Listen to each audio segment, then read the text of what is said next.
जनपद आजमगढ़ में लॉरेंस बिश्नोई के नाम पर प्रधानमंत्री नरेंद्र मोदी, मुख्यमंत्री योगी आदित्यनाथ और विश्व हिंदू महासंघ के प्रदेश उपाध्यक्ष को 24 घंटे के भीतर जान से मारने की धमकी देने का मामला सामने आया है। इस मामले में विश्व हिंदू महासंघ के प्रदेश उपाध्यक्ष विश्वकांत चौबे ने आजमगढ़ जिले के एसपी से मिलकर सुरक्षा की गुहार लगाई है। विष्णुकांत चौबे का कहना है कि 2 नवंबर को 2 बार फोन कर लॉरेंस बिश्नोई के नाम पर मुख्यमंत्री योगी आदित्यनाथ और प्रधानमंत्री नरेंद्र मोदी के साथ मुझे भी 24 घंटे के भीतर जान से मारने की धमकी मिली थी। इस मामले में मेहनगर थाने में मुकदमा भी दर्ज किया गया है। इसी क्रम में आज फिर से धमकी मिली है। विश्व हिंदू महासंघ के प्रदेश उपाध्यक्ष विश्वकांत चौबे ने कहा कि धमकी देने वाले ने बताया कि प्रधानमंत्री, मुख्यमंत्री और तुम्हारे नाम की सुपारी हो चुकी है। जिले के एसपी से मिलकर मीडिया से बातचीत करते हुए विश्वकांत चौबे ने कहा कि हमारा किसी से कोई विवाद नहीं है, किसके कहने पर यह धमकी दी जा रही है और इस धमकी के पीछे कौन लोग हैं। इस पूरे मामले की जांच पुलिस को करनी चाहिए और जो भी दोषी हो उस पर कार्रवाई करनी चाहिए। इसके साथ ही विष्णुकांत चौबे ने बताया कि जिस तरह से धमकी मिल रही है, ऐसे में हमने एसपी से सुरक्षा की भी गुहार लगाई है। मामला यह है कि 2/11 को 11:30 बजे मुझे एक धमकी आई और कहा गया कि तुम डीपी लगाए हो महाराज जी के साथ काम करते हो क्या? मैंने कहा हाँ। बोले अगर वो मर जाएगा जोगी तो तुम्हें कष्ट होगा? मैंने कहा एकदम होगा। बोले वो माधर चोट टकला और तमाम भद्दी गाली उनको दी गई। उसके बाद मेरे द्वारा पूछा गया कि तुम इस तरह की हरकत क्यों कर रहे हो, ऐसा क्या बात है? तो उसने पूछा राहुल को जानते हो? मैंने कहा नहीं। उसने कहा कि राहुल गांधी को नहीं जानते हो? फिर गाली दी गई। उसने पूछा मोदी को जानते हो? मैंने कहा एकदम जानता हूँ, मेरे देश के प्रधानमंत्री हैं। तो उसने कहा कि मोदी जी को भी तमाम भद्दी गाली देते हुए कहा गया कि 24 घंटे के अंदर दोनों को मार दूंगा और तुम्हें भी मार दूंगा।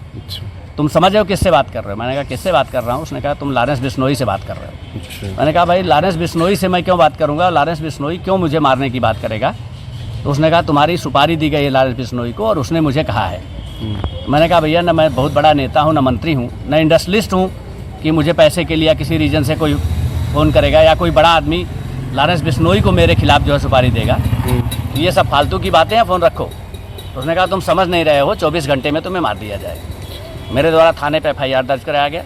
थाने पे FIR दर्ज कराने के बाद 8:30 बजे रात को फिर दोबारा फ़ोन आया कि फ़ोन उठा लो नहीं तो तुम्हें मार दूंगा और लॉरेंस बिश्नोई से मैं तुम्हारी बात कराता हूँ करके एक नंबर TT 3-4 बार किया गया। फिर कहा गया लॉरेंस बिश्नोई व्यस्त है, मैं तुम्हारी बाद में बात कराता हूँ। मैंने फिर उसे कहा कि लॉरेंस बिश्नोई से मेरी क्या दुश्मनी है, क्यों लॉरेंस बिश्नोई मेरे बारे में ऐसी बात करेंगे, मैं ऐसा कुछ हूँ नहीं। तो उसने कहा नहीं, तुम FIR अगर नहीं उठाए तो तुम्हें 24 घंटे के अंदर मार दिया जाएगा। ये 2/11 के बाद आज फिर एक फ़ोन आया है। उस फ़ोन करने वाले ने पूछा है कि राहुल को जानते हो? मैंने कहा नहीं। बोला मनीष को जानते हो? मैंने कहा नहीं। बोला ठीक है कोई बात नहीं, फ़ोन काट दो।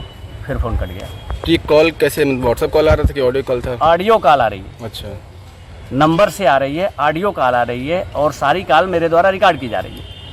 पूरा इस टाइम में धमकी दी। ये पहले भी कभी आपके साथ किसी का विवाद हुआ था? कभी किसी तरह का मुझे किसी से विवाद नहीं है। न तो मैंने आज तक किसी के नाम FIR दर्ज कराया है, न किसी ने मेरे खिलाफ कहीं किसी पूरे जनपद में के किसी थाने में कोई भी FIR दर्ज कराया है। न मेरी किसी से कोई दुश्मनी है।